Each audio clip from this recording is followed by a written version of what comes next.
Mchango wa kusafirisha wazazi wa mwanamitandao raia wa Marekani aliyefariki kwa kujinyonga visiwani Zanzibar anayejulikana kwa jina la Ashley Janney umeonekana kuendelea vizuri siku mbili tu baada ya kutangazwa kwake, ambapo mpaka sasa kupitia tovuti ya GoFundMe imefanikiwa kukusanya zaidi ya lengo ambalo wazazi hao waliomba kuchangiwa kwa ajili ya kusafiri kuja Tanzania kufuatilia uchunguzi wa tukio hilo, lakini pia na pamoja na gharama za kusafirisha mwili wa mtoto wao, ambapo mpaka muda huu umefanikiwa kukusanya dola za Kimarekani 50,213 sawa na fedha za Kitanzania shilingi milioni 130,333,735 ambazo zitawawezesha kushughulikia mchakato huo.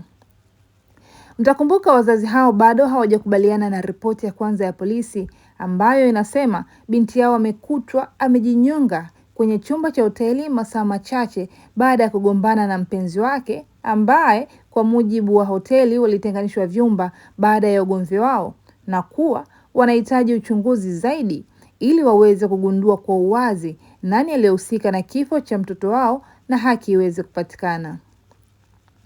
Kwa mujibu wa taarifa iliyotolewa Aprili 14 mwaka 2026 na Jeshi la Polisi visiwani Zanzibar, ulisema kuwa aliyekuwa mchumba wa marehemu anayefahamika kwa jina la Joe Khan wamemkamata yeye na kuzuia pasipoti yake ya kusafiria kwa ajili ya mahojiano. Aidha, kupitia taarifa ya Jeshi la Polisi inasema kuwa Ashley siku anayojinyonga Aprili 8, 2026 ndio siku ambayo aligombana sana na mchumba wake, na baada ya kuhamishwa vyumba ndipo akaamua kujinyonga kwa kutumia kamba ya gauni, na tukio hilo liliweza kugunduliwa na mhudumu ambaye alimuomba arudi baada ya dakika 10, ambaye pia alitoa taarifa ya dharura akapelekwa hospitali, na ilipofika Aprili 9, 2026 binti huyo akapoteza maisha.